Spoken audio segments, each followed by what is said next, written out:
Blog Talk Radio.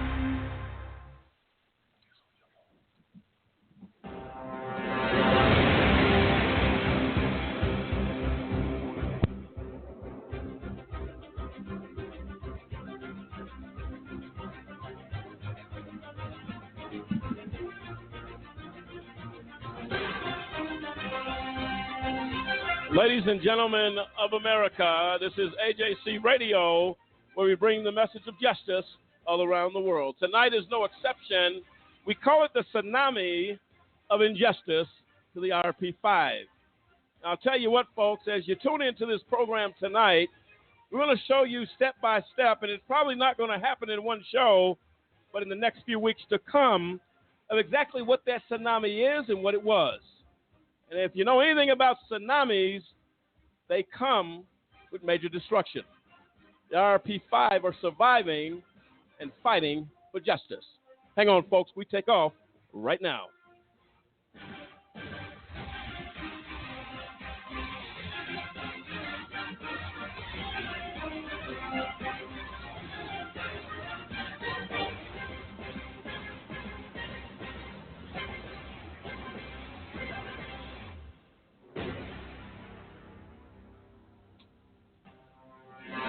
And there you have it. I'm Lamont Banks along with Cliff Stewart, Kendrick Barnes, Samson Riddle, Dennis Merritt, Lisa Stewart, and the entire AJC Radio team tonight as we are in a situation, folks, if you know anything about the IRP6, we're going to explain why they became the IRP5.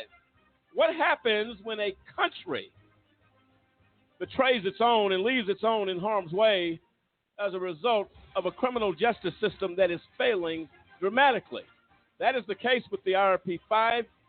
Kendrick Barnes is going to shed some light on that conversation tonight. And we're also going to be joined, bringing to you the former interviews on our program, Hal Waltz. We have his interview, part 1, 2, and 3, talking about the injustice that occurred with these men, the families. The price tag on that, folks, of injustice is overwhelming. We're going to hear from him and other folks chiming in, including some of the IRP5, giving their perspective on the injustice, really, that is the poster child of injustice in this country right now. And I'll tell you right now, folks, if it can happen to these IT professionals, it can happen to anybody. And the process, due process, the judge, the prosecutor in this case, you would think you're right out of a Hollywood script. That is how dramatically insane this story is. And Kendrick, as we get ready to get involved in this conversation, how important is it that we continue to remind those listening the injustice suffered by the IRP5? It's critically important because this could happen to anybody. Because when a prosecutor goes after an individual, a lot of times it's not about the justice and the right or wrong of the situation. What they care about is, can I win this case? And can they prove this case? Truth doesn't matter. It's just, if I get into a court of law, can I prove my point and win? And sadly, this can happen to anyone. And I think everyone should be aware and basically protect themselves and understand what they could be getting into if you ever cross swords with the federal government. Well, the thing is, what you're dealing with, and it's the federal government, but you're dealing with the state government. You're dealing with the state and federal cases that just doesn't seem to make sense. How is it that you can go into business, do what you need to do, never having a record as far as the law is concerned, never in trouble with the law, never any type of action or even anything that looks remotely suspect? How do you take 6 men with families, church ties, community ties, religious men, devout Christian men, and honest people that are just doing their job? How do you then, in a moment, and let me make that very clear, in a moment, the house, and uproot the families and the pain and the disappointment and the horror? Make no mistake about it, ladies and gentlemen, when someone is wrongfully convicted, when somebody is doing nothing but the right thing and you're blindsided. You know anything about football, the blind side can be the most dangerous. And the most horrific hits come from the blind side if that quarterback does not see it coming.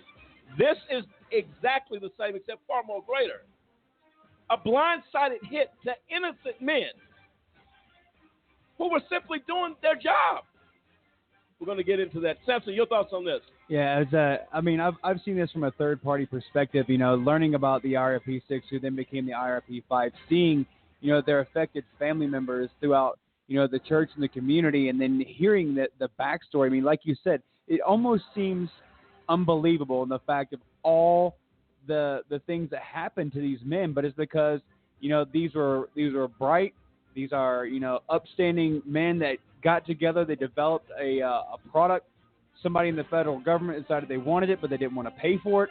And all the collusion, all the conspiracy behind the scenes, whether it be from the federal, the local, the state government, the prosecutor, the judge, everybody that we've named on this show and many shows before it, they all got together and decided that, we're going to put these guys behind bars, as you said, unleash a tsunami of just destruction and pain into their lives because we don't want to do the right thing and actually pay for a product. Instead, let's take away nearly a decade of their lives away from them, away from their families, the ones they love. Let's take away everything from them that we can and just put them behind bars because this is what we want and this is what we think we can get away with. And we talk about a little bit, and Dennis, your thoughts really quick.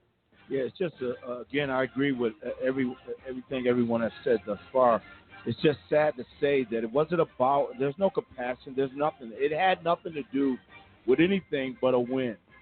And they pushed it and pushed it and pushed it. I'll tell you, these guys are innocent. They were wrongfully convicted, but it was all about showing that I could win. And what surprised me the most is our jury system. I'll never understand that. How I guess it's what they gave the jurors. Exactly. You have to look at it like that, what they allowed in. But still, it's so sad that you can do anything you want. And then, like you talked about earlier, Lamont, how the tsunami, look at the effect, not only on the men, but on their family, on the justice system itself, on friends. It's just huge, but no one's looking at that. Well, the tsunami always has fatalities, and there are casualties as a result of a tsunami. And I'm using that word because hopefully our listeners will get to the point of exactly the impact. LaWanna Banks Clark was a casualty to this injustice. She was collateral damage, if you will, to an injustice system that failed. And we were talking a little bit about Gary Walker, the lies that were told that he might get out of jail, never considering the impact of those lies.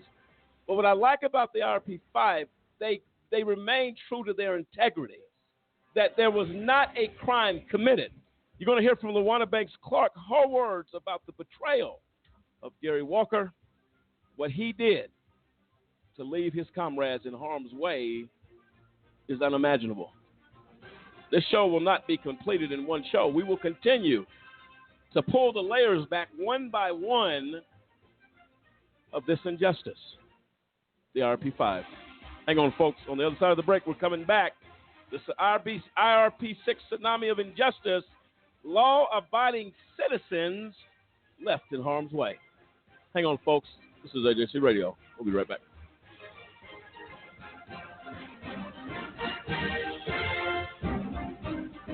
Do you know anyone who's been sent to prison who's innocent?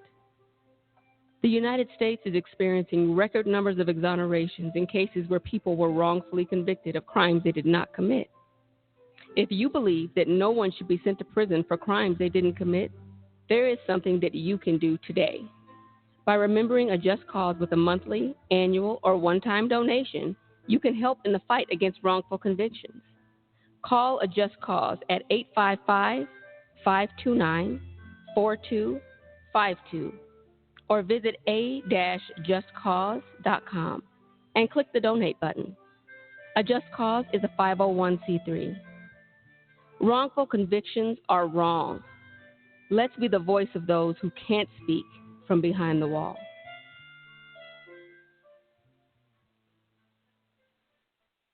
I wanted to be in the military since I was a kid. I served in the United States Air Force. I served a total of 16 years. I was deployed 13 times. On my second deployment, 4 bombs hit my vehicle. And at 19 years old, that's the first time I ever saw somebody die. Coming back, I was raging. I started having pretty horrible nightmares. I would wake up in the middle of the night, sweats. I started drinking a lot. I felt worthless. I guess I never recognized it in myself. Eventually, one day, I just walked into the VA hospital and said I'd like to see somebody. Don't suffer alone. You got to find that link with somebody that'll make you let it go. It all starts with going to the VA. There's a whole community of veterans that just want to help you out. It's for the guys who couldn't come back, so you owe it to them to live well, because they're not here with their families.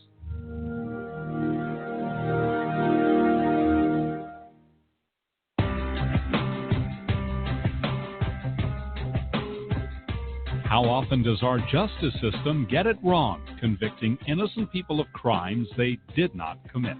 A new project by the University of Michigan Law School and the Center for Wrongful Convictions at Northwestern University School of Law tries to answer that question. In the last 23 years, more than 2,000 people have been convicted of serious crimes and later exonerated, according to the National Registry of Exonerations.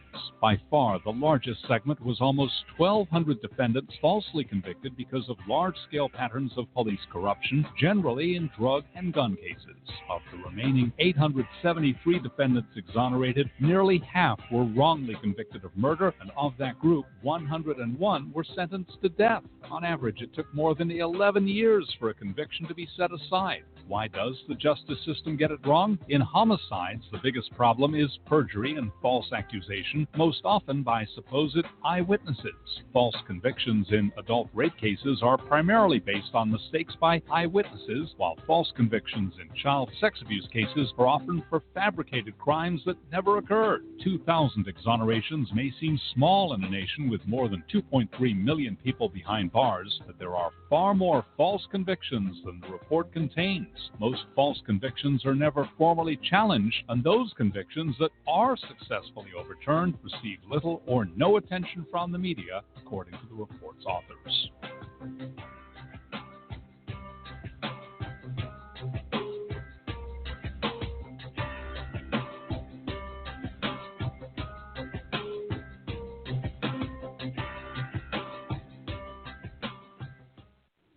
Congress shall make no law respecting an establishment, religion, or prohibiting the free exercise thereof, or abridging the freedom of speech, or of the press, or the right of the people, peaceably, to assemble, and to petition the government for a redress of grievances.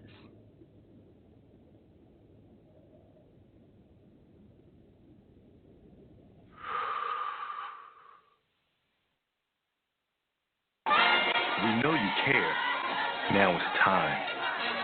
Time to change the face of justice. Did you know that minority and youth participation in juries is extremely low to non-existent? The incidence of youth and minority offenders faced with trials have exploded. Youth and minorities are not being represented as they should be. We must represent for people to get fair trials. If you acquire a state ID or driver's license, it allows you to register to vote, and it allows you to become eligible for jury service. If you're 18, a U.S. citizen with a state ID or driver's license, and registered to vote, you're eligible to be called for jury duty. If called and selected, make it your duty to serve. We can't get justice without you. Change the face of justice. Check your local county or state jury service website for further details.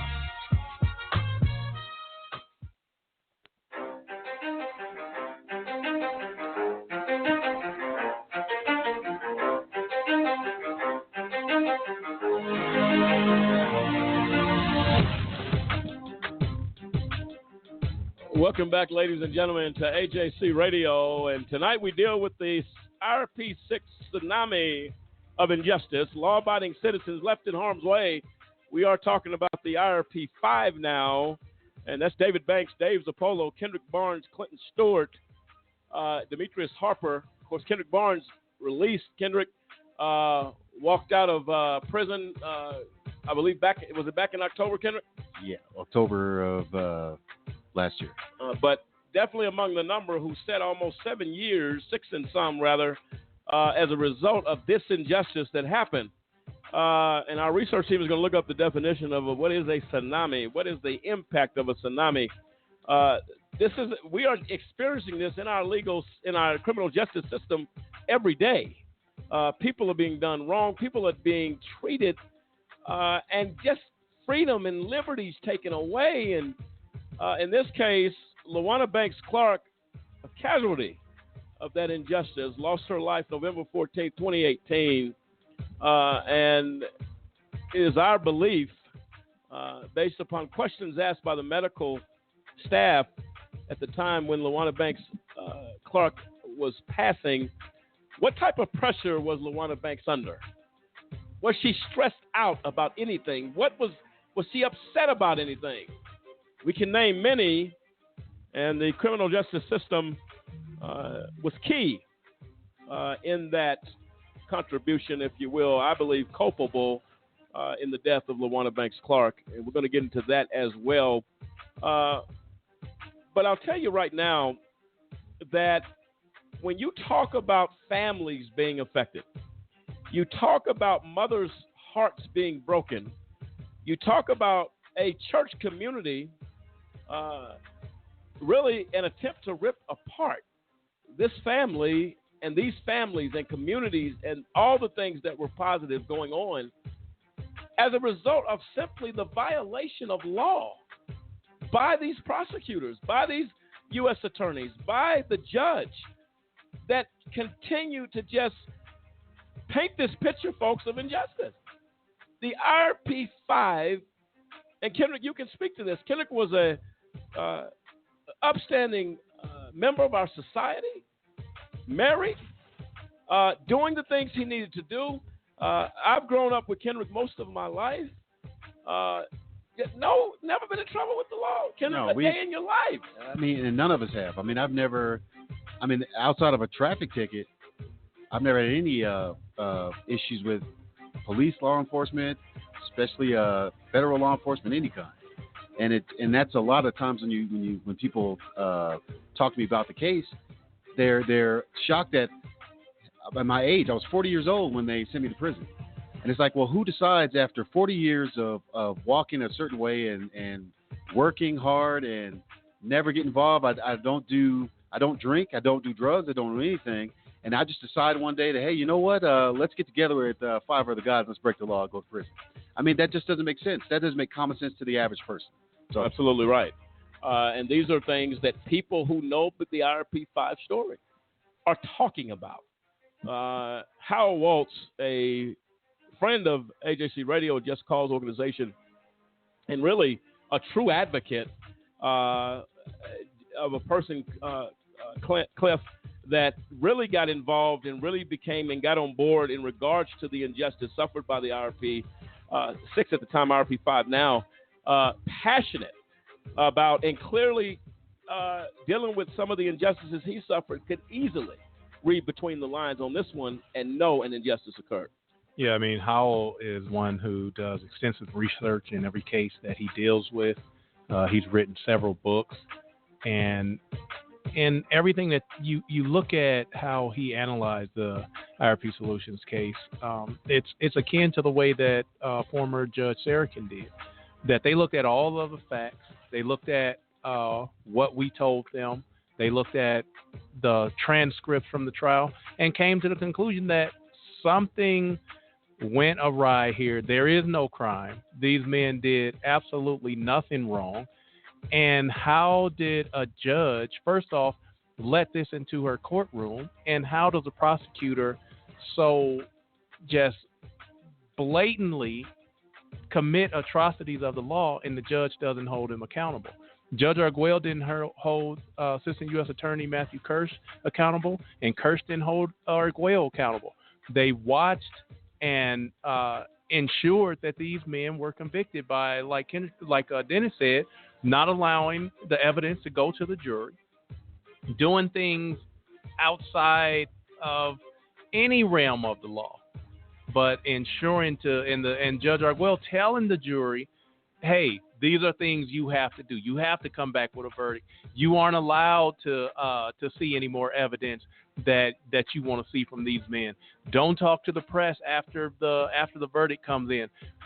All of these things that make you question what really went on in this situation. And Howell Woltz really analyzed it, looked at it and said, here's another example of how far the federal government, in this case, and I mean, you have the same thing, like you said, the state governments and local county governments, how far they will go to get a conviction just so that they can etch another notch in their belt. And it's just something that if we don't be the voice, and as a community, as a country, if we don't speak out against, I don't think people comprehend the depth of being snatched out of your life, whatever's going on, and you're basically kidnapped and snatched up while your family is left bleeding from the results, from the impact of what you've done to an innocent man, innocent woman that is behind bars. The IRP5 right now are going on 7 years. 7 years of injustice, where a federal retired judge, H. Lee Sarakin, wrote 5 articles in the Huffington Post. You're going to hear from him tonight on an interview we did on this show regarding that. Right now, we're going to hear from David Banks, one of the IRP5, talking a little bit about the IRP6 case. Let's hear it. We have David Banks with us now from, again, the FCC prison camp in Florence, Colorado. David, good morning. How are you? Good morning. I'm fine. It's good to be with you. Thank you very much. We just had a conversation with Gary. Sam was just finishing his comment. In the limited time that we have with you, what is it that you want my audience to understand about what has happened to you as it relates to IRP Solutions? First and foremost, I'd like to say, in the case of the IRP6, the government was fully aware of our business activities.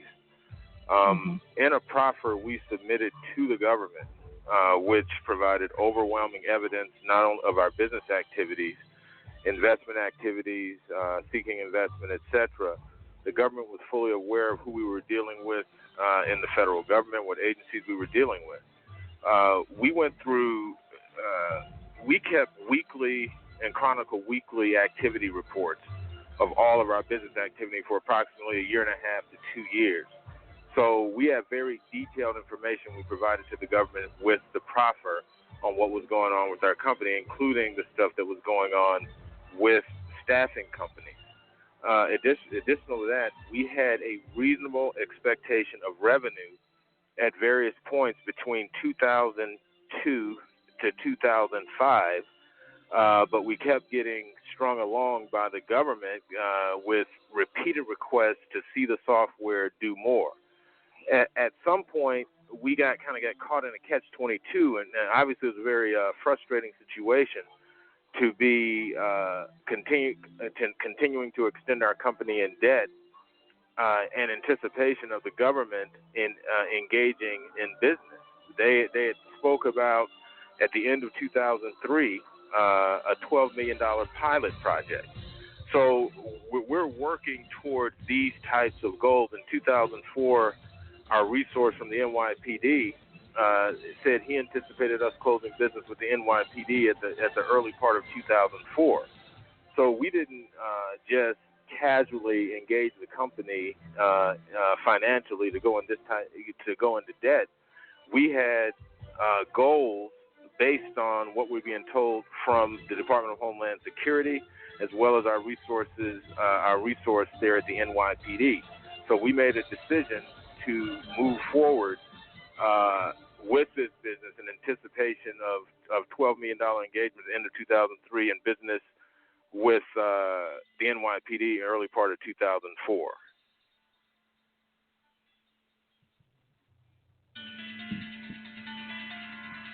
Well, there you have it. David Banks, one of the IRP5. This is not someone who's uneducated. It's not someone who's talking off of the top of his head. it is crystal clear the position of these men. Kendrick, you work with David. These comments, they're flowing as easy as water because they're truth. There's nothing to defend when you're innocent. Yeah, and that's the point. When you can tell the whole story of the IRP6 story. You don't have to make it palatable or hide things. The story is what it is, and it's the truth. And David Banks, I would say, I mean, he was the chief operating officer there. This is a man you can follow. And we really were trying to do something that could benefit this country. Right. And it's sad to see how you can take that from a man. I mean, I saw the hours of work. I saw the late hours. I saw the tiredness when they came back from traveling back and forth to Washington, D.C., to New York, Florida, Los Angeles. We're doing demos of the software everywhere. He's coming back excited, telling the news we have. There's no business in the world that doesn't believe in their product. Right. And that belief in that product gets turned against you when you when the prosecution gets a hold of it. They make every positive thing that you've done. Just believing in your product is illegal as they present it to a jury. Just being optimistic and hearing news that, you know what, these guys are interested, that becomes a potential red flag that they spin and twist. When all it came down to this, we had a great product. We were excited. Our clients were excited, and that's basically the story we can tell. At the end of the day, folks, these are IT professionals who believe in their product. And here, the kicker to me is that this product went to the safety and the security of the United States of America. This was not some traveling carnival act, no disrespect, on a couple of 18-wheelers. These were men who went and stood at ground zero, where the devastation of that act of terror shook the foundation of a nation and of a city. How do you stand at ground zero and say and see the devastation? And as I said last week, I'll say it again. None of this is possible without every member of the IRP6 team. One is not done without the other. And that is because there was a collective effort that said, you know what, not on my watch will I see the Twin Towers as rubble. Not on my watch. What can we do? You have these men that say, we'll embrace the entrepreneur spirit of America. So they thought. We will build something that makes a difference, that saves lives and protects the nation. And in return, the government of the United States went after these men. Tragic. So we'd like to thank you, Mr. IRP5, for your efforts. David Banks meeting, I believe, with the Inspector General Cliff, I believe, was it Philadelphia or Pennsylvania? The deputy mayor. Deputy mayor, excited about this product. And we're hearing people say, I mean, this is from law enforcement agencies that saw a product. We haven't seen anything like this. And then you hear from other competitors that were trying to get into the Department of Homeland Security. They were questions all the time. How did you get into the Department of Homeland Security? Because we had something. Exactly. We had software that they had never seen before, what they were looking for. And everyone was like, we've been trying for years to get in there. But they were looking for something real, and IRP had it. And we even had, some of those companies, to your point, Ken, would tell us we pay lobbyists millions of dollars a year to try to get a seat where you guys, that we're trying to have the lobbyists call DHS, get in front of the people. DHS called IRP Solutions and said, we hear you have a product, some software that we need to look at. We need you. So you don't get those type of calls with smoke and mirrors with a product that's not doing anything. When Department of Homeland Security says, we need you in D.C. as soon as you can get on the schedule because we need to present this software to several federal law enforcement agencies. This is not I mean, then how do you have a prosecutor that then tries to take that and say these men weren't doing business? Initially try to say, oh, well, they don't even have a product. He had to go back off that. And that's my problem with that, too, because they really initially looked at the indictment, or let's say you look at the search warrant they used, which was different from the indictment. The search warrant was trying to say we had purported software. That's the word. Like, it didn't exist. But then when they get to trial, they stayed away from was there software or not, because they knew at that point there was something and it would kill their case. So that's a lot of the evidence that was trying to support, hey, let us show the software we had.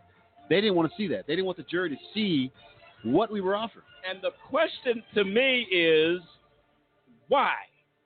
If you have a shut and closed case that you believe is open and shut, period, why not show the evidence? Why not allow the jury to see what these men were talking about? Why exclude an expert witness that's been in the software industry or the staffing industry? What, for 20? At that point, it was about almost 15 years. And this is a man who you're talking about, not just someone in the staffing industry. This is a man who works for the FBI, basically letting them know when there is a staffing scam going on. That is what he did for law enforcement, to say, I see that these people are doing these particular things. That is a scam going on. He wrote a letter to John Walsh, the U.S. attorney at the time, saying, look, I've been in this industry for 15 years.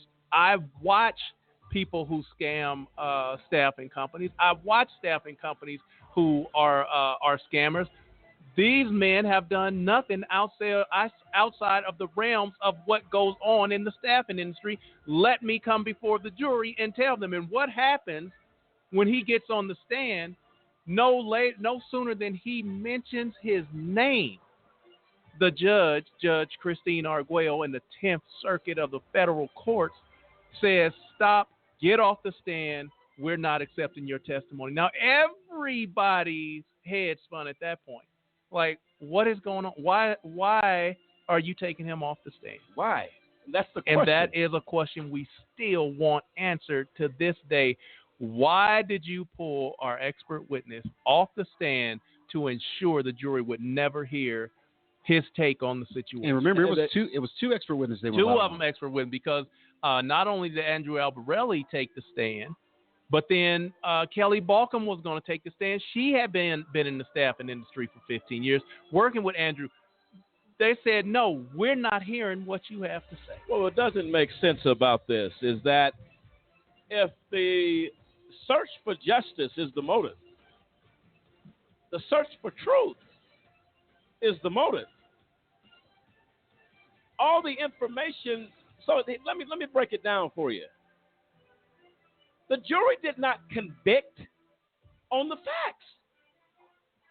They convicted on the lack of the facts presented in this case. They convicted on the lack of information. You put these expert witnesses on the stand that will confirm the work of these men were justified. It was legal. It is protocol what these men did. And Mont, to even make that situation worse, after the verdict, we had somebody, a volunteer, talk to one of the jurors, showed them the letter written by Andrew Albarelli, who had been in the staffing industry at that time for 15 years. That juror said, this casts a whole new light on the case. If I had seen this, there is no way I would have sat back and let a conviction go down about these men. This tells me that what they were doing, this is a professional who's been in the industry this long. If I had seen this would have changed my mind. Well, and this is why H. Lee Sarakin, federal retired judge, said this statement. He cannot help but believe that a huge miscarriage of justice occurred in this case.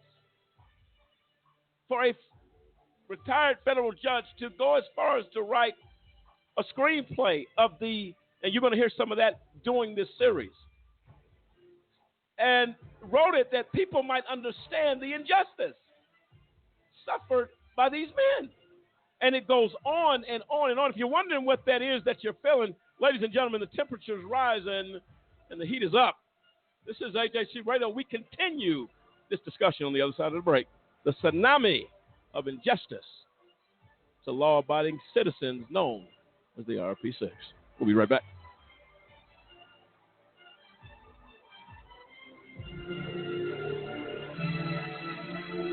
Do you have a big brother? Well, I have a big brother, and I'm pretty sure that you and I experience some of the same things with a big brother. Big brothers will always be big brothers, right? I'm sure you'll agree. Well, my brother gets up in the morning. He takes a shower, heads to work, and at some point during the day, he's going to exercise and get that workout, as we all do. And, of course, depending on what's going on, he's going to sit down for 2 or 3 meals during the course of his day. And also, depending on what else is going on, he'll probably get caught up on current events and maybe take a few moments to turn a page in a book. How about your big brother? Some of the same stuff, right? Oh, did I mention that my big brother does all of that stuff, but he actually has to have permission a lot of times before he can do it? You see, my big brother was wrongfully convicted of a crime that he did not commit. That's right. That may sound shocking, huh? He's in prison. Wrongful convictions impact families in ways you cannot begin to imagine.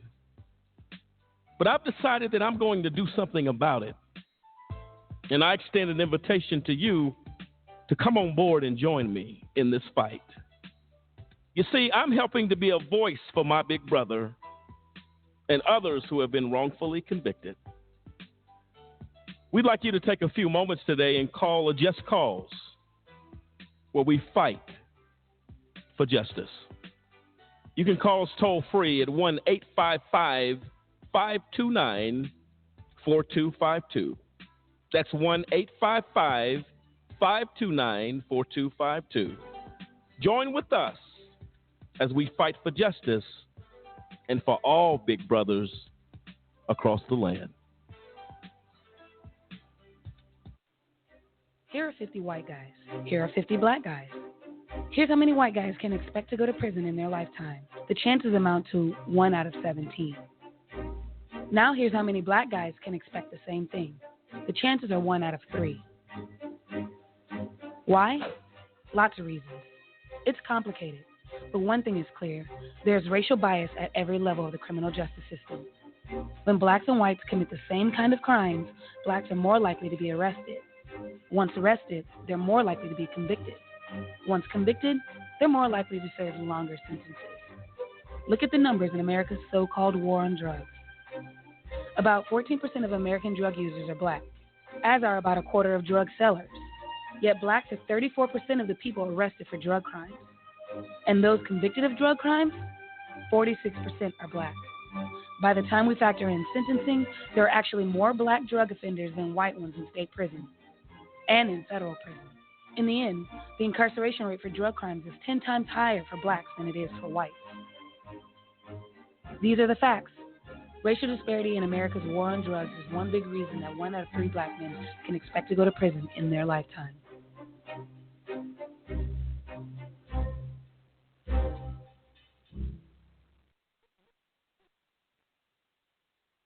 Over 1 million people are sitting in the prisons of America for nonviolent offenses.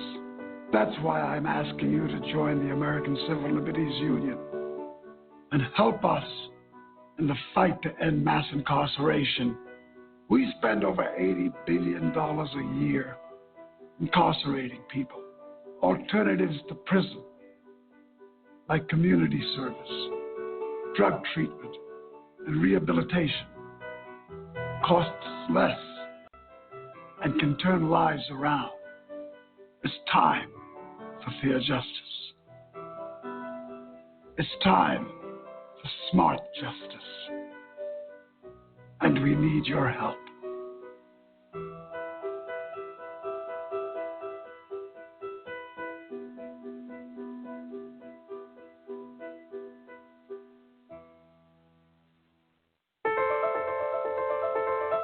There's a lot of mud when it rains here, and it makes it really hard to find food. There are car bombs every day. My mom worries about me when I go out. Every time I hear the alarm bell go off from school, I think it's an air raid. Sometimes I have nightmares about it. A lot of houses in our neighborhood have been destroyed. I like to close my ears and sing songs whenever the bombs come close. My dad says we have to leave, which makes me scared. I'm worried our new neighbors won't like us. What if they don't understand our religion? Because we don't speak the language, it might be hard for me to make friends. But I know it's all going to be okay. It's all going to be worth it. I just want my family to be safe. But these are not my words. These are not my words. These are not my words.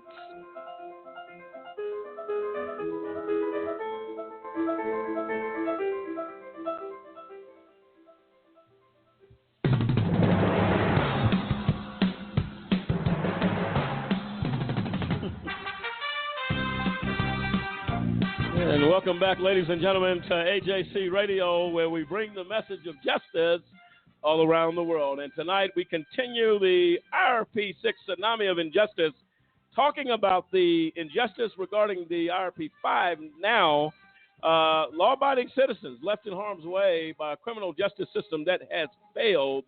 And as we were talking prior to the break, talking about federal retired Judge H. Lee Sarrigan, who really came to the conclusion that a miscarriage of justice occurred here. And I don't think he's alone in his thought process of what in the world is going on in this country. What in the world was going on during this process, illegal process, I call it, of the IRP5. We're going to hear a little bit about that and what people are talking about regarding the wrongful conviction, the IRP6. Let's hear it.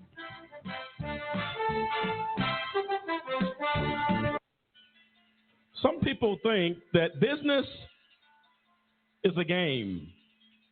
And what we have learned is that business actually is war.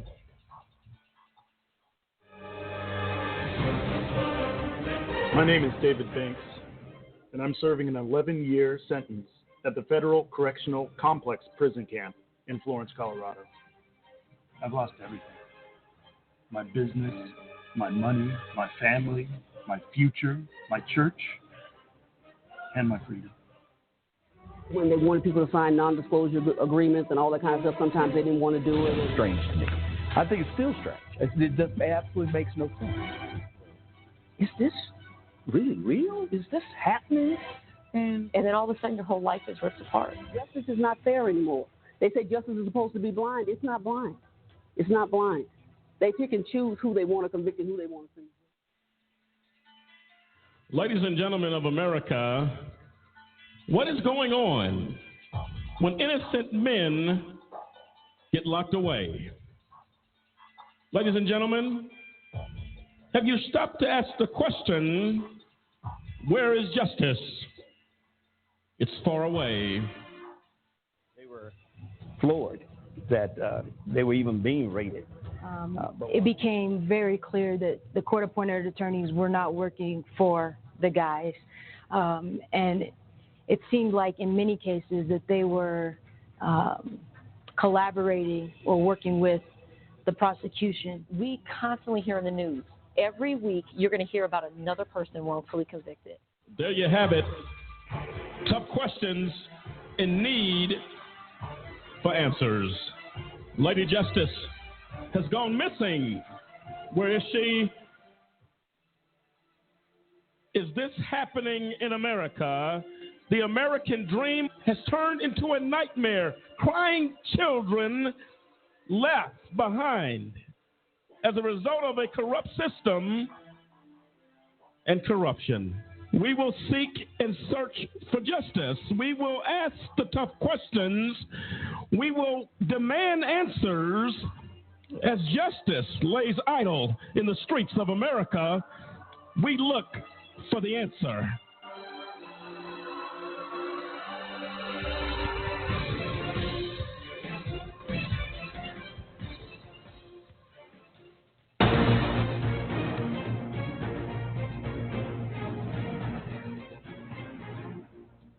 there you have it. The unbelievable statements made there, and one of the gentlemen included in that was from the playwright written by H. Lee Sarragan, portraying David Banks. He made the statement clearly that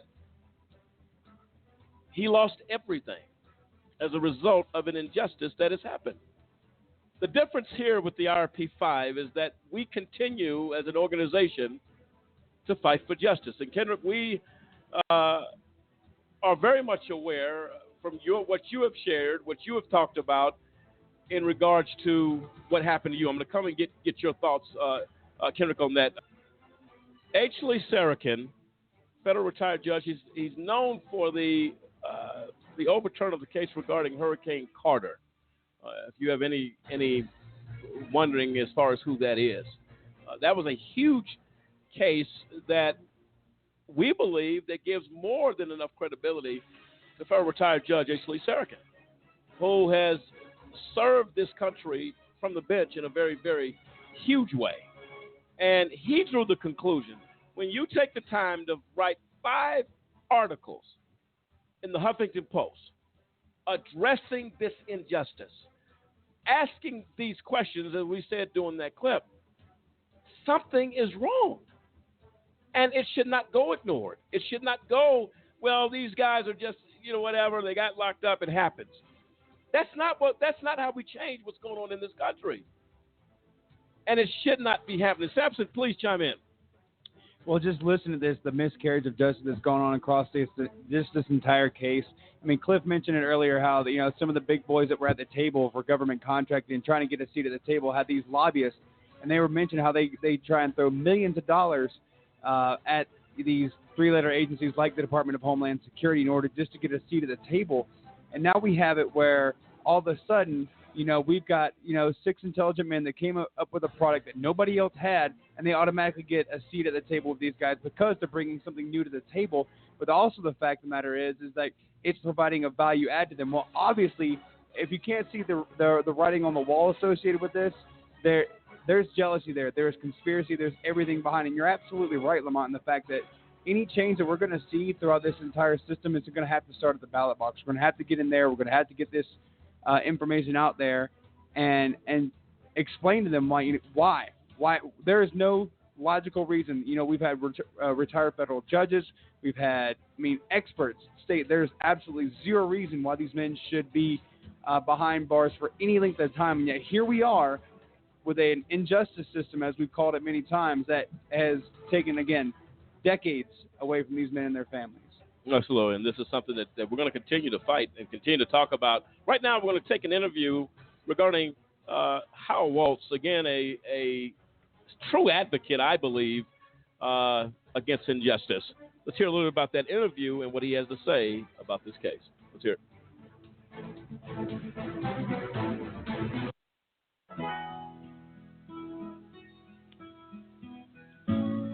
And hello, Hal, how are you doing today? Yes, sir. Can you hear me? I can hear you now. How are you doing? I'm doing great. How are you, Lamont? I'm doing pretty good. Okay, first, Hal, tell us a little bit about Justice Restored. What was the passion behind that? What motivated that put you in a position to say we have to do something and speak out about some of the things that are happening within our criminal justice system and within our nation?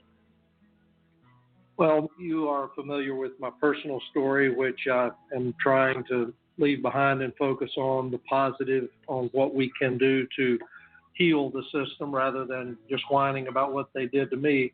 But, of course, being wrongfully held in prison for 7 years without ever being convicted by any court of jurisdiction was what got my attention initially. But there were 2 horrifying revelations that prompted the writing of Justice Restored. One was when I read an article originally by Leonard Kaplan in the New York magazine, but it was quoting a study from Columbia University Law School where they had determined that over a 23-year period in capital cases, the prosecutors and the judges got it wrong 73% of the time. Additionally, 9% of those people that were being tried for their life were actually innocent and provably so when the prosecutor filed the charges and put them on trial. There is no occupation on earth where you can get it wrong 82% of the time and keep your job that I know of, other than being a U.S. judge or prosecutor. So when you get it wrong 8 out of 10 times when you're killing someone, that was just beyond the pale. And I know from working on over 400 criminal cases personally over the last decade that they're no more attentive to rights and procedures when they're not putting the person to death. In fact, they're even more lax.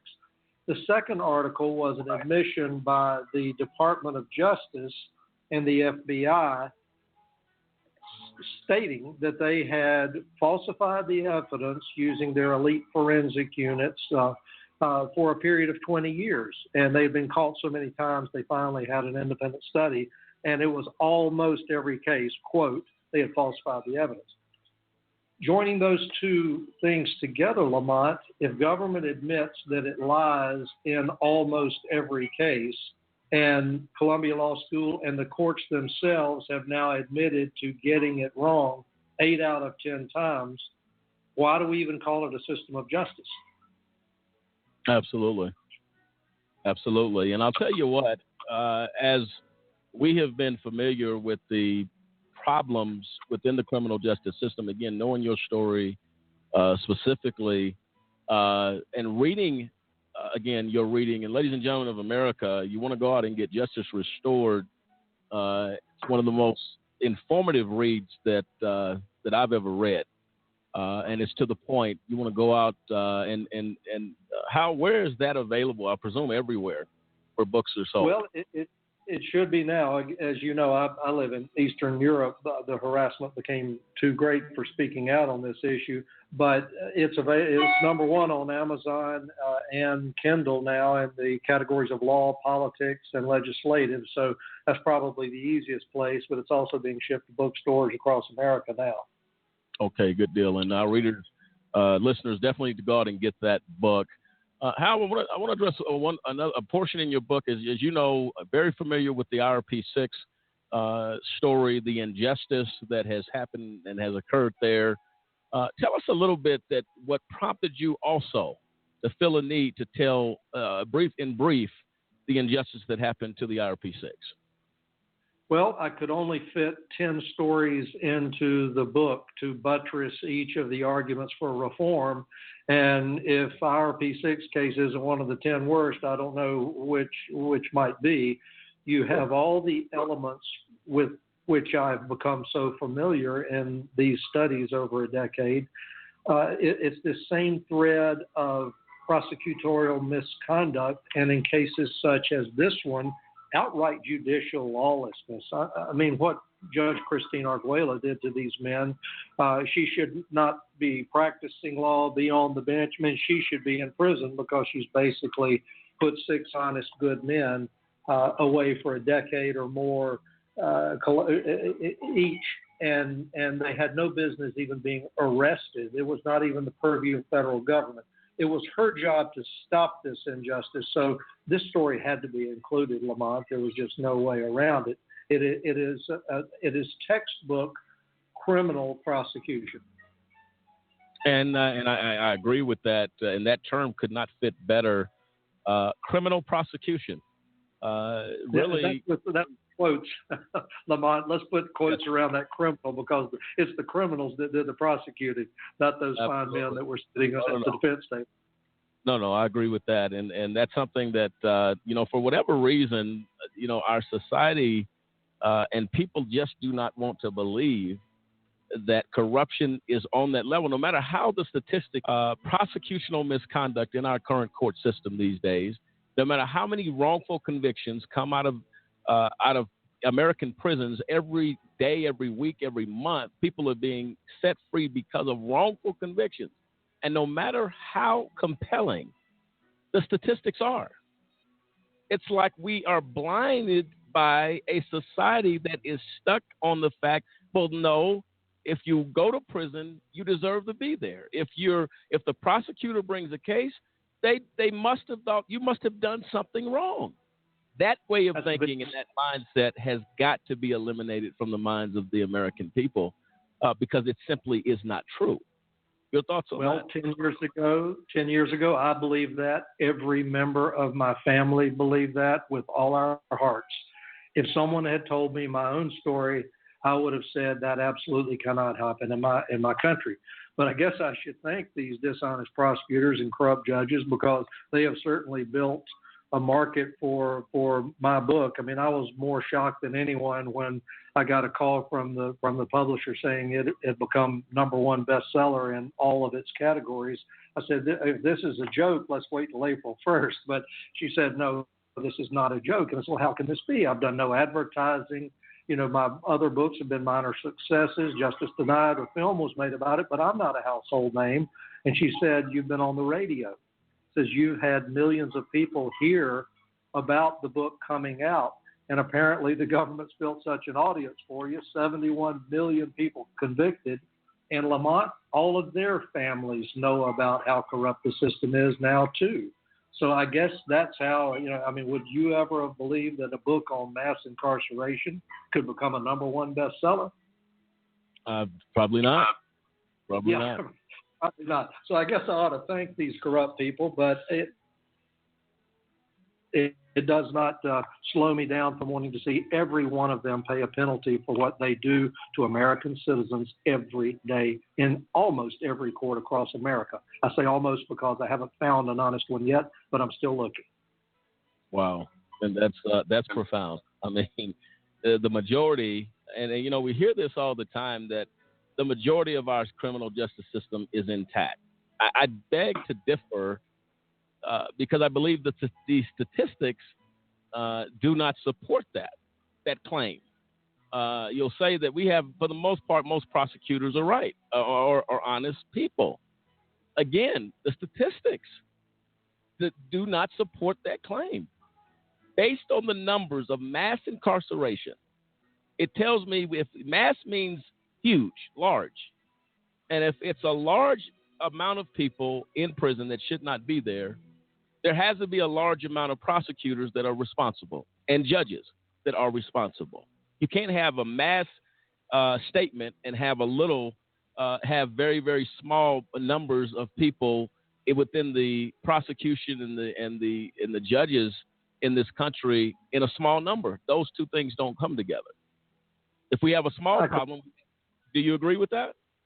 I completely agree. And instead of calling it a system of justice and saying it is very much intact, we should call it a system of mass incarceration because that is wholly intact. That's all this is.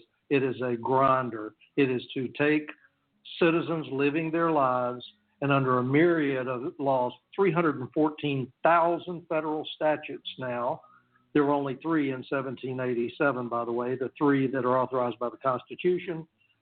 That was published just a few days ago by the Heritage Foundation. We now have 314,000 ways Congress has made up to send us to prison.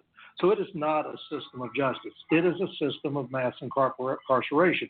And also they have to use the word mass in our case because we're not only huge, we're the biggest in world and human history. No thug, no dictator, no evil empire has ever incarcerated more of its people than the United States of America and its last 4 presidents. That should wake up every American if nothing else does. We don't want to be the best at putting our people in prison. Let's find something else to be good at. No, absolutely. And Hal, I'll tell you this. You were, and this is what I'm really, really puzzled with, that how does a person spend 7 years in prison without a conviction? Well, that's a very good question, which the courts are now having to answer because I finally got a federal judge, as you know, my story in Virginia, wonderful man, former federal judge Arthur Strickland, filed a habeas petition into the courts of North Carolina saying, look, the docket sheet shows this man was never convicted by any court of jurisdiction. You threw him in jail and held him there for 87 months until Judge Strickland started complaining. And now they're having to defend themselves. So once I got a powerful person like that on my side, like the IRP6, hopefully Judge Sorokin will have the same effect on Arguello and these other bandits. But they couldn't answer, so government did not even respond. So I won by default. But after all these 56 federal crimes this judge and prosecutor committed against me, they just simply said, well, okay, we got away with it for a decade. And they didn't even have the courage to respond. So it's amazing and shocking at just how arrogant and aloof these people are from the law. But that stems back, if listening want to know why, is because starting in 1967, these people judicially, not legislatively, judicially, they started making decisions from the bench to give themselves immunity. The prosecutors quickly said, you can't leave us out here on the line and in the front lines. So judicial decisions quickly followed after Pearson versus Ray, the first one. And now these two groups of people that get it wrong 82% of the time, even when they're killing someone, are completely immune. You can't do anything to them. They can't lose their job unless they commit a crime outside of their duties as prosecutor or judge. It's think of what people would be like, human beings, and these are nothing but human beings dressed in pinstripes and black robes. Think of what human beings would do if there was no penalty, no matter how egregious their misconduct. What do you think our world would be like? Oh, absolutely. I couldn't agree more. And I think a major problem in this country is, again, the failure to speak out. And again, people are afraid to speak out about injustice. They're afraid to speak about corruption. And they're afraid of the United States government. No matter how you look at it, whether it's at the state level or the federal level, they got an issue with it, with government and judges and courts. It's an intimidating factor. We did a show a little bit at the end of last year, maybe September, and we were discussing the intimidation factor, the fear factor of America's criminal justice system. With Governor Bogdanovich's brother, and then I was on your show in April on that same topic. Yes. And I think that's something that, and let me ask you this, Hal, how do we get the country, those that are in power, in Congress, these people who make laws, and Congressman Rangel made a very profound statement to me in an interview we did with him, and he said, take the questions to the people that can produce the answers, and that's the legislation.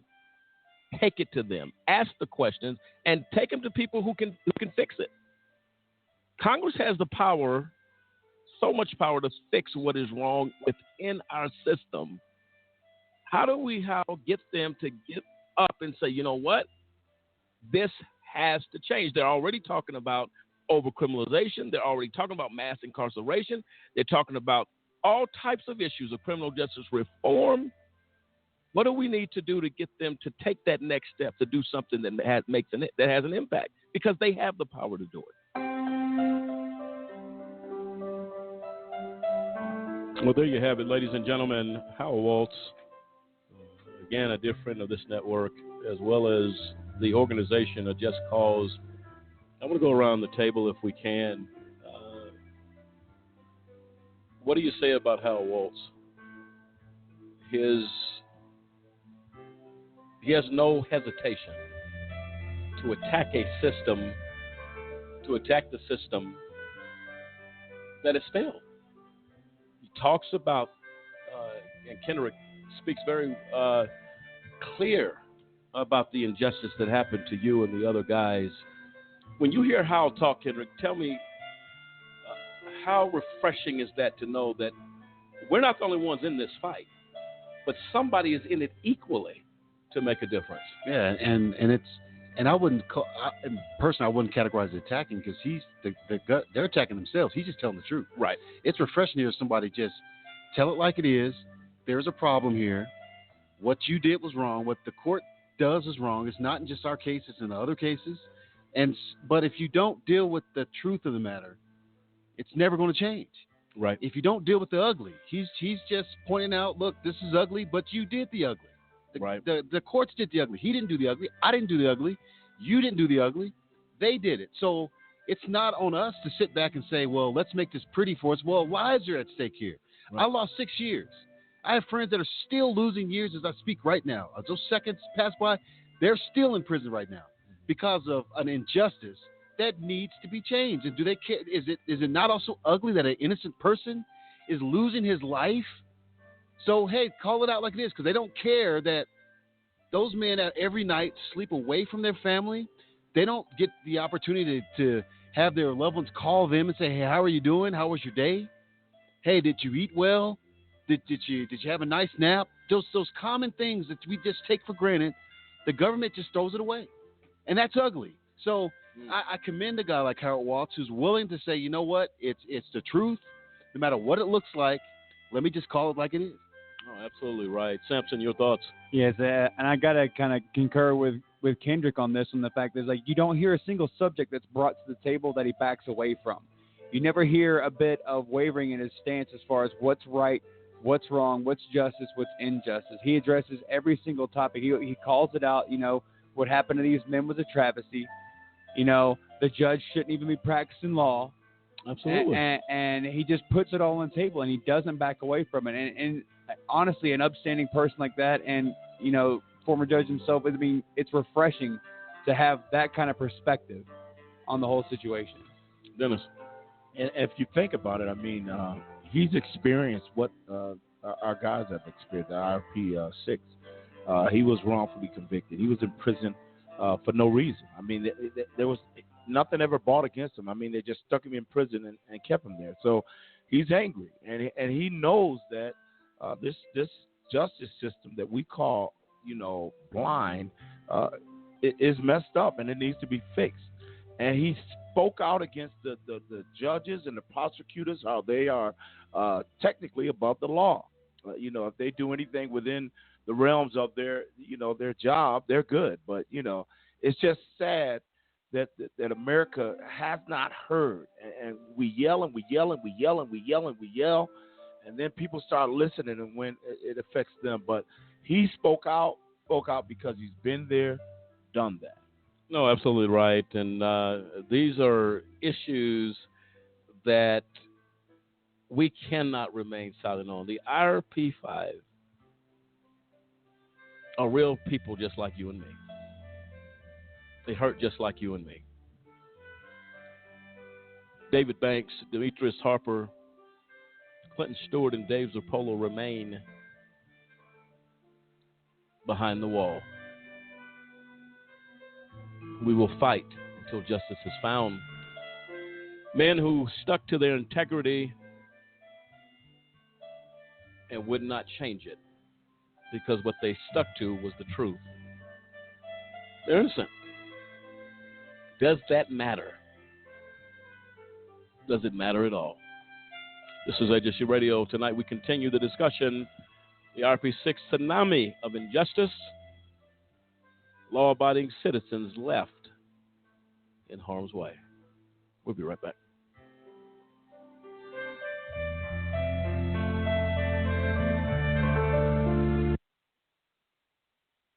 The criminal justice system has a set of rights created to protect you. But do you think it's really protecting us? You had a right to remain silent, but that really means you had a right to be silenced, doubted, interrogated, suspected. The color of your skin can and will be used against you in the court of law. In their hands, we're incarcerated 5 times more often than white people convicted for the same crimes. You have a right to attorney during questioning. In some states, 80% of criminal defendants can't even afford an attorney. So an overworked public defender controls your fate. One government employee, countless lives at stake. You had a right to be innocent until proven guilty. But somehow, about 47% of the wrongly convicted are black. And if they do prove you're guilty, they're going to write you a run-on sentence, on average 20% longer than white defendants accused of the same crime. Even if you get out, you're still not free. When you're an ex-con, they had a right to deny you a bank account, deny you a mortgage, deny you a job, deny your vote. And if you don't remain perfect with the smallest slip up, smallest infraction, the most honest mistake, you're going to join us, the 80% who come back to prison within 5 years, as I did. That's when you realize they didn't bring us here to thrive. They brought us here to build this. The plantation and the prison are actually no different. The past is the present. It ain't no coincidence. This was the plan since abolition, to keep us subjugated by creating this system. But I believe in a different set of rights. The right to stand up and be heard. The right to reform a broken justice system and build a new future. We had the right to be silent. Now it's our right to speak up. Do you understand these rights as I read them to you?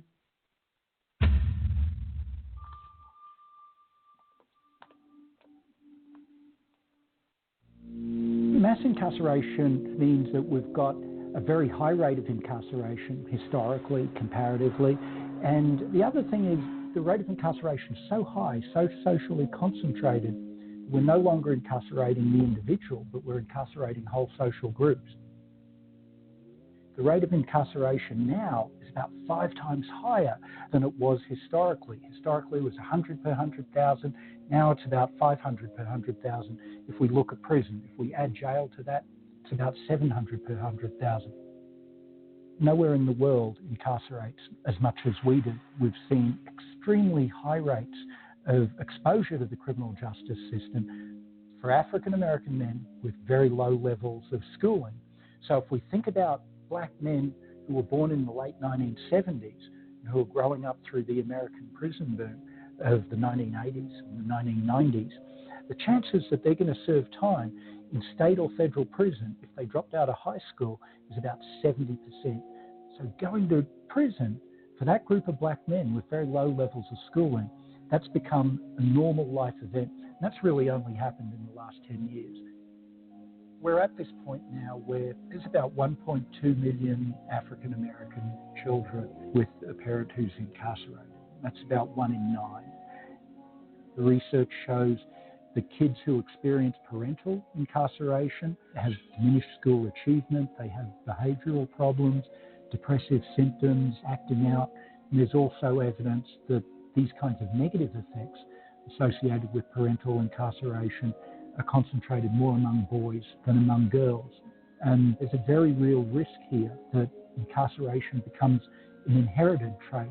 The underlying issue is we've chosen prison as a way to respond to that problem of crime. And there are a whole variety of ways that we could have chosen to respond to that problem of crime.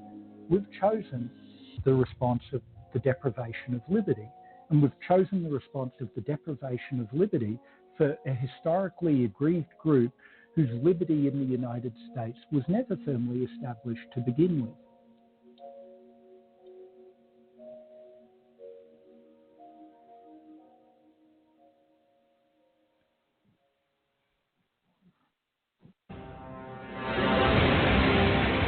All we say to America is be true to what you said on paper.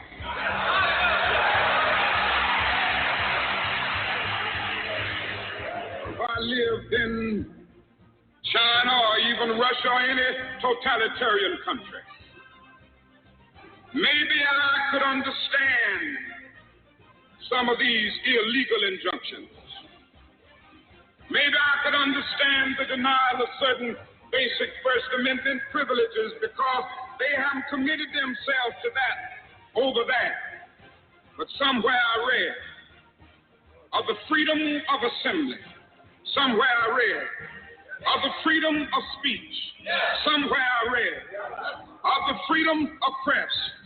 Somewhere I read that the greatness of America is the right to protest for rights.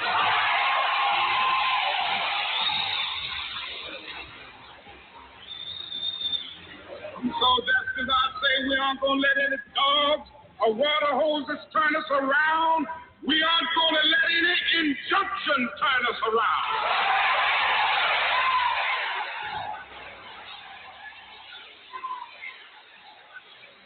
Well, I don't don't know what will happen now. We've got some difficult days ahead. But it really doesn't matter with me now because I've been to the mountaintop. I don't mind. Like anybody, I would like to live a long life. Longevity has its place. But I'm not concerned about that now. I just want to do God's will. And He's allowed me to go up to the mountain. And I've looked over and I've seen the promised land. I may not get there with you, but I want you to know tonight that we as a people will get to the promised land.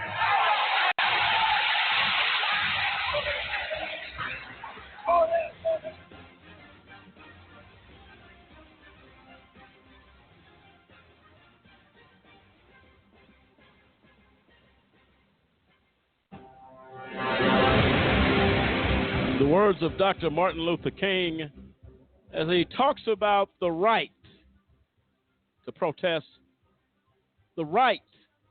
And he asked one question. He said that you remain true as a nation to what you said on paper. Why is that? He said he read somewhere that you have a right to stand against injustice. And we live by that creed, or we should, and by that code, we should. But America and the criminal justice system of this nation has come up lacking to that respect. And I'll tell you right now, folks, as we talk about, and he made the statement, he said, we have difficult days ahead. We've been in those difficult days, and it is 2019. And injustice, in my opinion, has mounted some very egregious acts of injustice since that speech given by Dr. Martin Luther King. Dennis, we've seen horrific acts of injustice. We should have come further than that. Your thoughts? I mean, with the IRP6 alone, I'm telling you that. I don't care how you look at it. When you talk about the tsunami that it caused in the lives and the families and the friends and the church, and how, I'm telling you, a lot of people don't want to look at the racial aspect of it, but we got to be real. I mean, let's be real. Here you had, 6 businessmen, 5 of them were black. They came up with a product that, everybody wanted, and yet the big guys, IBM per se, the big guys, they wanted a part of it, but they weren't getting it. So what did they do? They went after it. They were like, we're not going to let you, of all people, come up with a product that will be known to have, made such an impact in how we secure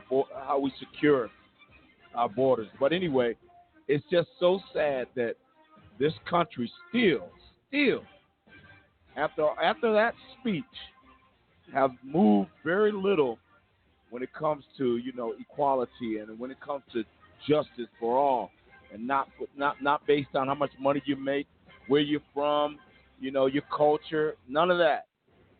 Justice, to me, it has not moved much at all. And Dennis, to that point, you're absolutely right in the fact that Dr. King was addressing something written in the fundamental laws of our country, and the fact that we're allowed to, by law, to peacefully protest and exercise our rights. The same thing that the IRP 5 or 6 were trying to do. They're trying to exercise their rights. They're trying to exercise their patriotism and their God-given talent to produce a viable product that can be used across our nation to help prevent another 9/11 attack. Now, in the history of our nation, there are very few attacks that go to that level of tragedy, especially in modern history. But now you have talented men that are out there, and they're doing everything in their power to prevent this, and they're being sentenced to prison because the fact of the matter is we have a system of injustice that's just trying to throw them under the bus. They're trying to take what they want, and because they see these men as the little guys, they're going to throw their weight around. They're going to buy a judge. They're going to buy a prosecutor. They're going to buy a jury and withhold critical information, as Kendrick pointed out earlier, and ultimately send shockwaves through a church, through families, and through a community. Oh, and that's why we call it a tsunami.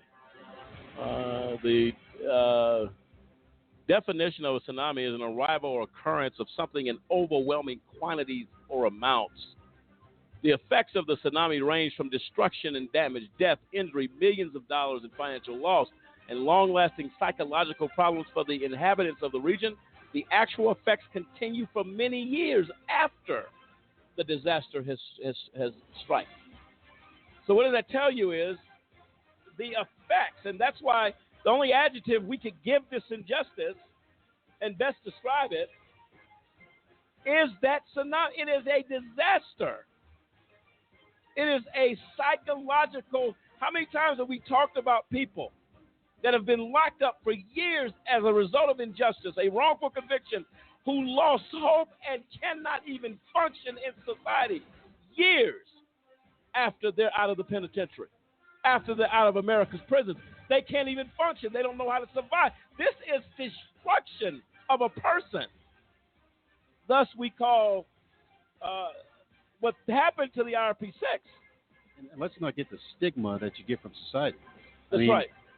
The minute you tell somebody that, hey, you spent time in prison, that gives them a connotation in their head that, oh, you must be just the dregs of the earth. And that's right. A lot of people, these are just normal citizens who, some of them did break the law, some of them did not. But they don't deserve to be ostracized from society, not given a second chance, not given their first chance back as we lost. Our first chance was gone. We didn't do anything to need a second chance. But it's just unfair to stigmatize those who have been victimized by this justice system. No, absolutely right. It's one of those things that, you're right. How much more so for those that are innocent, like the IRP5. Innocent, and then you want to tag them as menaces to society? You want to act like they don't have rights? You want to treat them? You don't want to give them a job? It's not about righting a wrong. They could care less. They could care less about. They're not finna. The system is full of egos. They're full of arrogance. Rather than we've lost our way as human beings to say, look, I got this wrong. Get these men out of there. I got it wrong. The system has become so arrogant from people in positions of power, such as judges. Federal Judge Christine Arguello made this statement: I have your life in my hand. How dare you take the position as if you are God? And you know these men were innocent. You know these men were innocent. Put on a defense, put on a case showing clearly of the injustice of this system. And as a federal judge, you ignored that. Unacceptable. Judge H. Lee Saracen had to say about the acts in the IRP6 case. I think an appellate court would do one of two things. They'd either order that the transcript be produced or they'd have to reverse. It baffles me as to why anyone would deny that motion. It's inconceivable to me that a judge would say, no, you can't have the record of this trial. It's inconceivable to me in this day and age in the federal court, particularly in Colorado, by the way, which I think it has sort of advanced when it comes to computers, that they don't have an alternate way to maintain the record. And the fact that the court reporter doesn't have it or hasn't typed it up, as everybody says, is inconceivable. So this record exists somewhere, yes. And for some reason they're resisting producing it, I think is a fair inference. And that's why that particular segment of the testimony of the transcript is so important, because if that weren't the contention and there's something missing, appellate court is liable to say, well, unless there's some prejudicial error involved, what difference does it make? But this is so critical that that's why they want it, and that's what the big fuss is about, and legitimately so.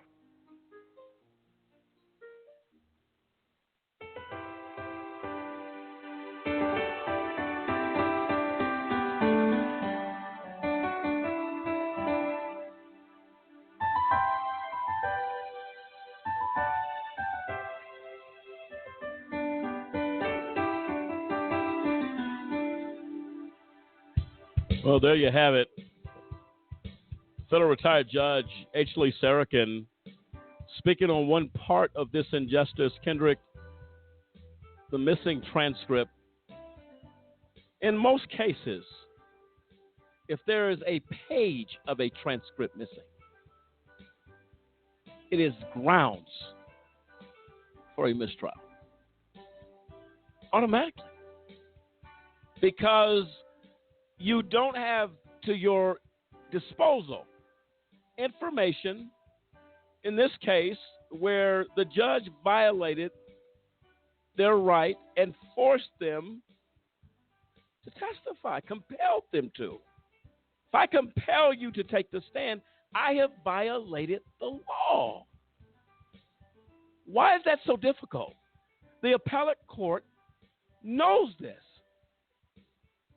And if you make the statement, I said something, and even if you can't recall it, perception-wise, if the perception or the belief of the defendant believes he is being forced, even if he wasn't, if he believed he was being compelled, you have to throw it out. It is a violation of the law and the interpretation of that law. Kendrick, your thoughts? Yeah, and if anything really just stabs me in the chest whenever this subject comes up, because to live the situation, and it's not just, and even all the things you mentioned are accurate, there are so many other additional reasons why this is just so illegal and so wrong. And you're sitting there, and just for a moment, if you can imagine how we felt sitting there realizing the law is on our side at this point. I mean, there is no way that we believed that a court of law could refuse you the accurate and truthful transcript and put you in prison for it. I mean, this case should have been overturned, thrown out, new trial, whatever you want to, what legal option should have happened. But to watch and stare in a person's eyes, and you look at that, I remember the judge, there was no feeling for us, no care, just when we requested a transcript, no, let's go on with the trial. And then as you hear as our family is conveying to us, because after this we're incarcerated and we're going to appeal, and you're like, there is no way the law is on our side. There's no way that this can stand. And you watch as other appellate judges opine, speak around the issue, and let this go forward. And you're sitting there like, can this be real? I mean, it just, even when I look back on today, it just doesn't seem real.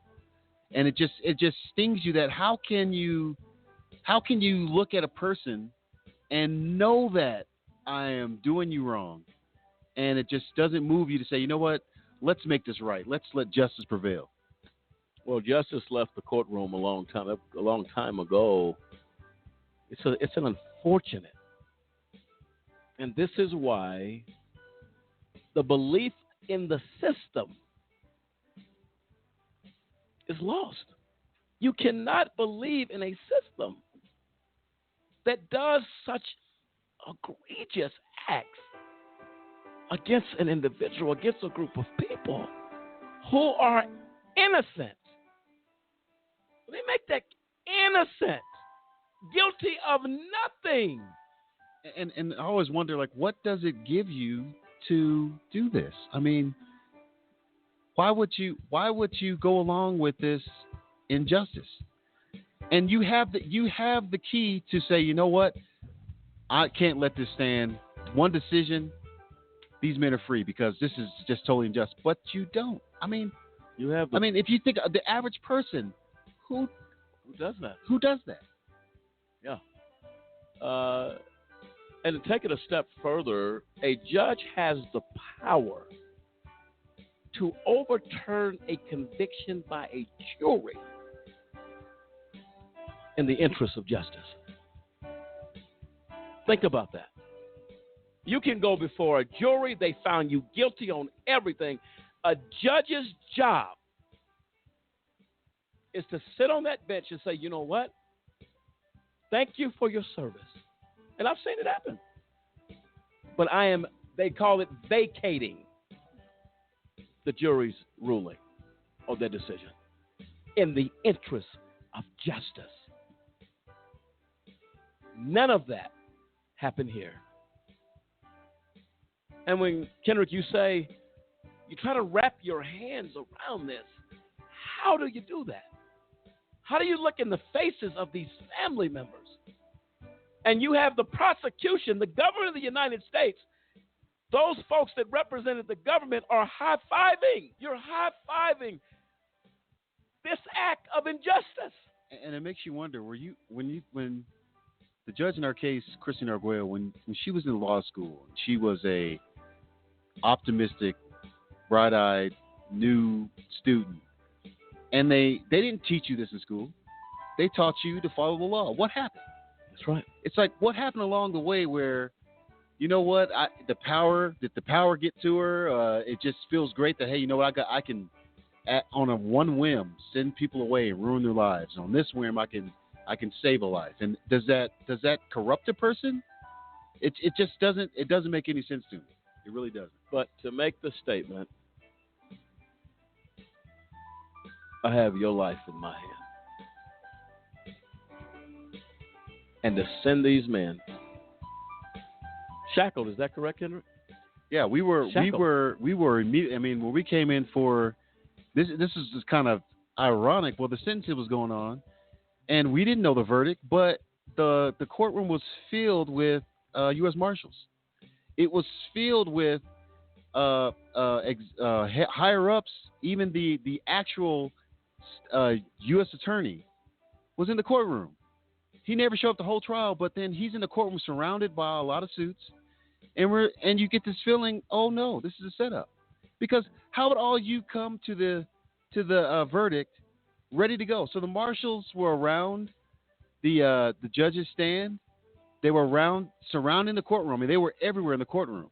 Well, how would they be prepared if you didn't know the verdict? We didn't know the verdict. And so immediately, once the verdict is read, they pull out their handcuffs. We're shackled. We're ordered to take our suit coats off, whatever we had, wallets, belts, anything of value, trying to hand it to our family. We're not prepared. My car is in paid parking. It could have been told. It was, thank God my wife was there, people there that could take my truck home. We were planning. We were not expecting this, but the court was ready. And from that moment on, we were shuffled away and never saw freedom. It just didn't make sense because they were prepared from the very beginning. As you see now, they were prepared just to send us away, and we were basically deer, in the headlights, just dumbfounded. That is this how the system really works? Is this what it does? It just doesn't. And again, you can't stop saying this doesn't make any sense. You have.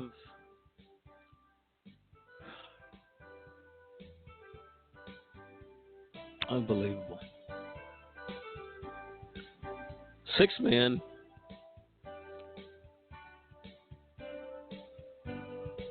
family members, watching your loved ones shackled as monsters for nothing. For nothing.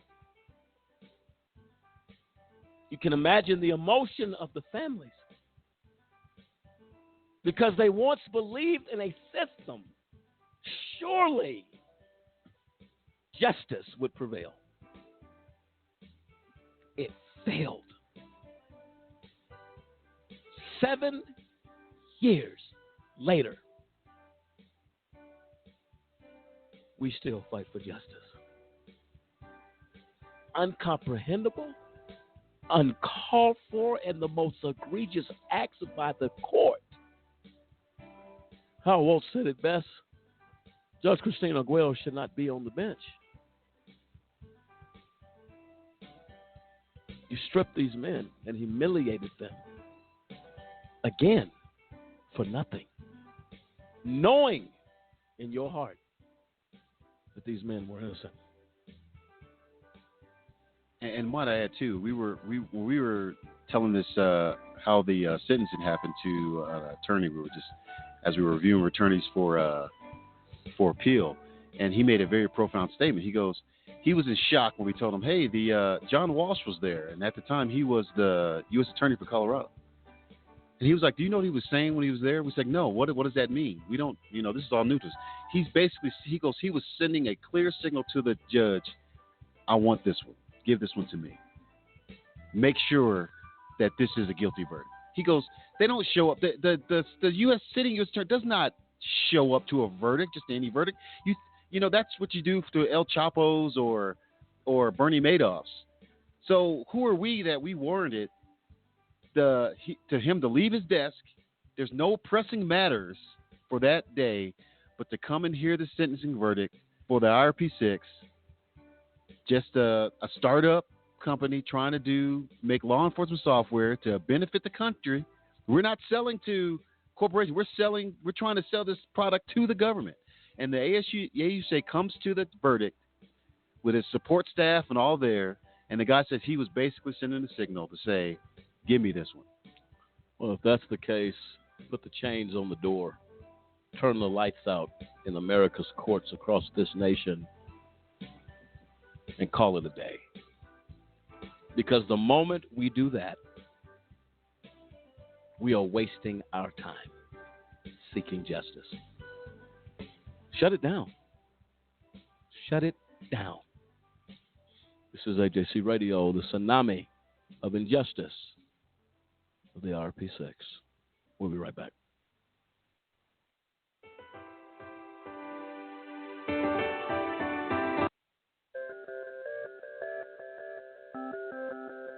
The United States houses more human beings in prisons than any other country in the world. This is true whether you're counting total numbers or in relation to population size. This wasn't always the case. The number of prisoners in the U.S. began to rise dramatically in the 1970s. So what changed in America compared to other countries? While there are several competing theories, a look at the data reveals that a significant part of the prison growth in the last 40 years has been driven by the war on drugs. Here's the data. By 1980, there were over 315,000 prisoners in state and federal facilities. 57% were violent offenders. 30% were property violators, such as thieves or those convicted of fraud. 5.5% of inmates were in for public order and other miscellaneous offenses. And the remaining 7.5% were nonviolent drug law violators. 10 years later, the drug war had grown, and the total American prison population had more than doubled to over 740,000 inmates. The proportion of offenders in each type of crime had also changed dramatically. The most growth occurred in the nonviolent drug offender population, which grew to a significant 24%. And this last statistic actually understates the influence of the drug war on prison populations. Many studies have shown that drug prohibition causes violent crime by leading to the formation of gangs and cartels. And thus it is safe to say that the number of violent criminals under prohibition is higher than it would otherwise be. From 1990 to 2000, the drug-driven population growth continued. By 2000, the total prison population had almost doubled again to over 1.3 million inmates. And by 2010, the prison population was up to 1.6 million people. The growth has started to settle and even decline in recent years, but the proportions of offenses are retaining their post-1990 levels. America's unique methods of enforcing drug prohibition seem to parallel its unique prison population. And one has to ask, is our country really better off with so many nonviolent drug offenders behind bars? Are drug users likely to be cured from addiction by being locked up?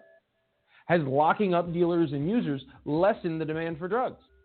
Certainly, the effects on overall usage could not be called a success. And yet we spend billions every year on this war and lock up hundreds of thousands. Surely there must be a less costly approach to addressing drug use in America.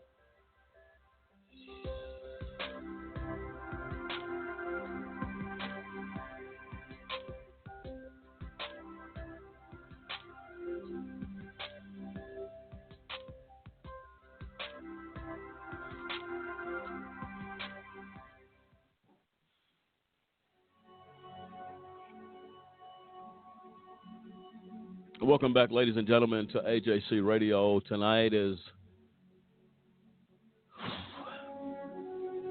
what do you say?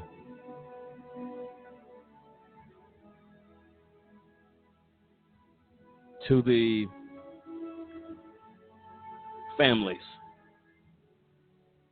of the IRP5,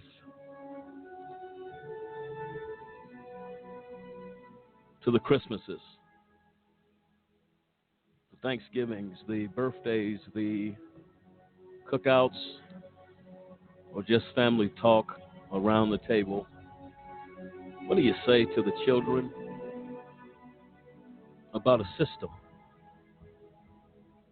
that snatched their father away, their husbands? What do you say? It's tragic. We find ourselves as a society, as an organization, deeply troubled. AJC Radio, Just Cause organization, will continue this fight for the death of LaWanna Banks Clark, who suffered damage from this tsunami that cost her her life. What do we say to the mother of LaWanna Banks Clark, the sister of David Banks, the friend of Clinton Stewart, Demetrius Harper, Dave Zappolo? What do we say? There are no answers. There are no explanations for egregious acts of injustice, collateral damage of injustice to the church community who has suffered loss because we did something that we simply could do.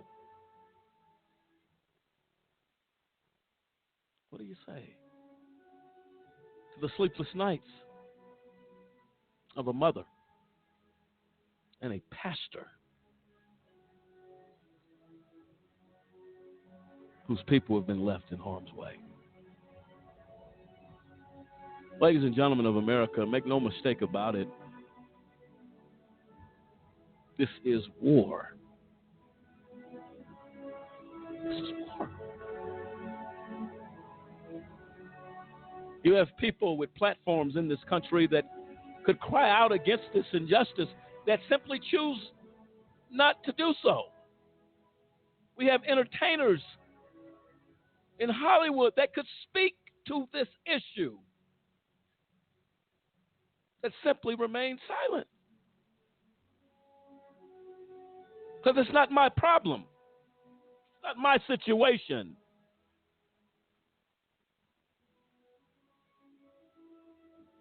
But it could happen to you. Surely, is there not a cause to fight against injustice, against rogue judges that abuse the robe they wear to inflict oppression among the innocent? Judge Christine Arguello failed at the oath she took. John Walsh, U.S. Attorney in this case, failed and dishonored the oath to seek justice. Matthew Kirsch failed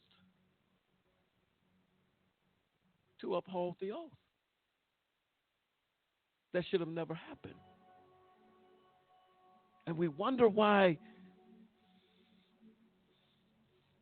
our country is divided. Why kids are growing up without their fathers. Why people are committing suicide behind the wall. Because of injustice. This is our plight. This is our war. We will not cease to fight until something changes.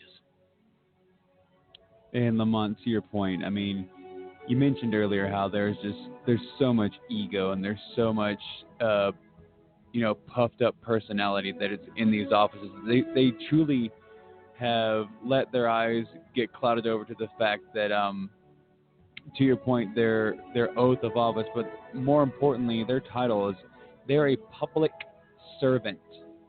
They are supposed to serve and represent the people of whatever district, whatever area that they're over.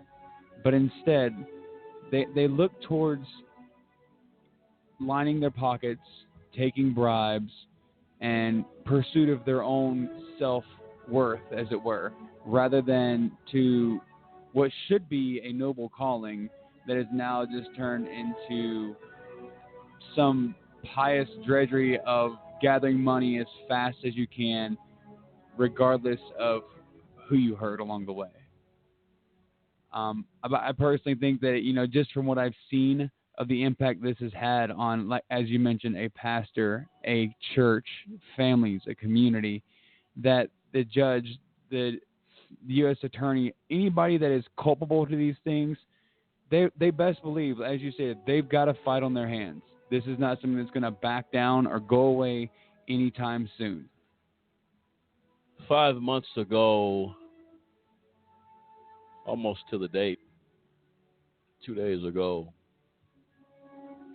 5 months removed from the death of LaWanna Banks Clark. 5 months. This is something that, make no mistake about it, we will not let you forget. A young lady, the tender age of 56, lost her life. Judge Christine Arguello, John Walsh, Matthew Kirsch, all those that administered injustice and allowed it to be, you are culpable in the death of LaWanna Banks Clark. And it makes me feel, now I'm not really clear, the case about the college exams. And what parallel I bring here is because LaWanna Clark was basically hung over our heads as a threat. The reason why she had so much pressure on what happened to her was wrong, because she was used to get us as bait. Exactly. To get us to try to basically just plea and say, hey, government, you're right. We did whatever you say we did. We're not going to fight for our life. And it makes me feel for the children of those parents. Wrong or right, but you should not, if there was a crime committed, go after the person that did the crime. Don't bring in family members. Don't put the children under any undue pressure. But LaWanna Clark is what happens when you do that. And this is their playbook, and it's in the open. And I think people should pay attention to that, because is that justice? If your case is so strong, then why bring in a family member? Why bring in LaWanna Clark and trump up some charges? Because you can do it. And this is the price you are all going to pay for not agreeing with the government, not saying, hey, just go ahead and say that you are guilty. Give us this case nice and easy, and so we can keep our conviction rate up. That's what's so wrong about the LaWanna Clark, is she lost her life. She's put on undue pressure. We don't know who's next. There's a lot of people in this whole situation, our family members, that had so much pressure, but we don't know who's next. We don't know. Tomorrow's not guaranteed to any of us. But we continue to fight, because does this country care anymore about, you know what, we need fairness across the board. We need liberty, as we promised. We said we got the pursuit of happiness and liberty, but what gives you the right to just take it because you want to win? Well, these are the after effects of your malicious intent. Acts of manipulation that you thought you could use LaWanna Clark as a pawn of intimidation. You were wrong. May LaWanna Banks Clark rest in peace, and those culpable in her death be held accountable at the highest level. That is my wish. And as long as AJC Radio, a Just Cause organization, continues to fight this fight of injustice, there is no stone we will not turn over. There is no corruption that we will not expose for justice. That is what we're supposed to do. I think it's a tragedy when a body bag is filled and a loved one is taken. And Kendrick is correct. LaWanna Banks Clark was bait. But at what cost? Should have never been dragged into this on any level. This is a 56-year-old church counselor. That did nothing. Did nothing. And you grab her and snatch her out of a crowd, and you cost her life. Deal with that, Judge Arguello. You lay down tonight in your bed. You use this word loosely in the courts of this country. Culpable? You're culpable. John Walsh, you're culpable. Matthew Kirsch, and all those who added undue pressure for no reason, you will be held accountable.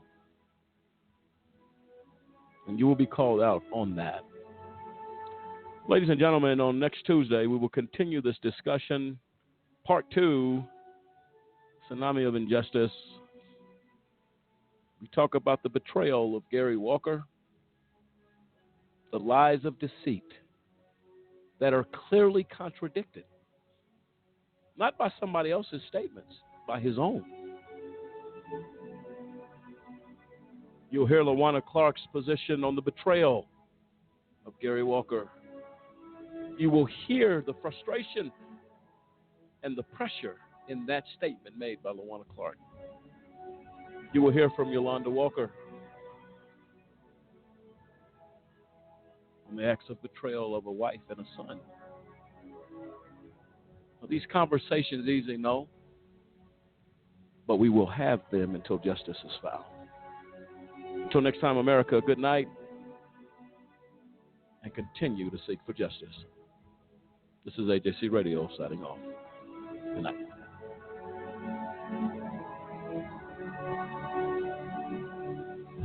I think an appellate court would do one of two things. They'd either order that the transcript be produced, or they'd have to reverse. You know, it baffles me as to why anyone would deny that motion. It's inconceivable to me that a judge would say, no, you can't have the record of this trial. It's inconceivable to me in this day and age in the federal court, particularly in Colorado, by the way, which I think has sort of advanced when it comes to computers, that they don't have an alternate way to maintain the record. And the fact that the court reporter doesn't have it or hasn't typed it up, as everybody says, is inconceivable. So this record exists somewhere, yes. And for some reason they're resisting producing it, I think is a fair inference. And that's why that particular segment of the testimony of the transcript is so important, because if that weren't the contention and there's something missing, appellate court is liable to say, well, unless there's some prejudicial error involved, what difference does it make? But this is so critical that's why they want it, and that's what the big fuss is about, and legitimately so.